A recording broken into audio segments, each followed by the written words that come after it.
Tsy azo idivirana intsony amin'izao fotoana izao ny fahaizana mifehy teny vahiny tsy atao izay rehetra toerana le dia vazaha tsy maintsy mitaky ny fahaizana mifehy ireny teny vahiny ireny avokoa.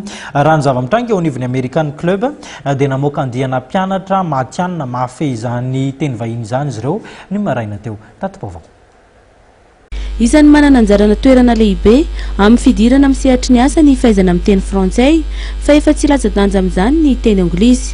Mpianatra sy mpampianatra miisa 200 no nozaraina maro mpakasitrahana tetsy amin'ny sedy Andotapenaka io maraina io na vita ny fianarana teny anglisy nandritra ny enim-bolana niaraka tamin'ny American Club. Ny anglais hatramizay dia efa international langatsy, première international langatsy.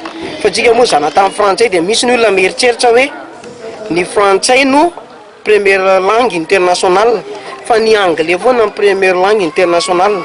Ary zay koa maniry ny ara-iasa amin'izao tontolo izao afahana mampandroso an'ireo zanaka malagasy ireo.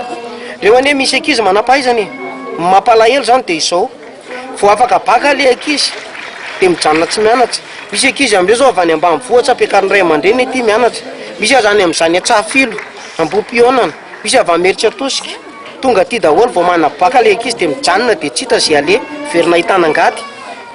Dia izay mahatonga anay zany hoe niza olona limpivoarana dia midanadana ho anazy ny varavaranay.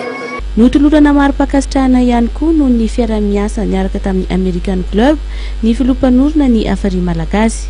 Fitiavana tsisy takalony izay foana ny zava-dehibe ary tsy fanantenana hoe toute peine mérite sa l'heure, tsy maintsy tsy voatery izany foana io fa zavatra rehetra nambolena dia tsy maintsy mbola hotsinjaina mahafantatra izay fa tsy maintsy mbola hitokatra tsaratsara kokoa dia izay ny zava-dehibe indrindra fa nahazo maro mpakasitrahana maro mpahatsiarovana dia afaka apetraka foana ho an'ny taranaka izay tsy voatery vola be no apetraka fa izany dia efa zava-dehibe.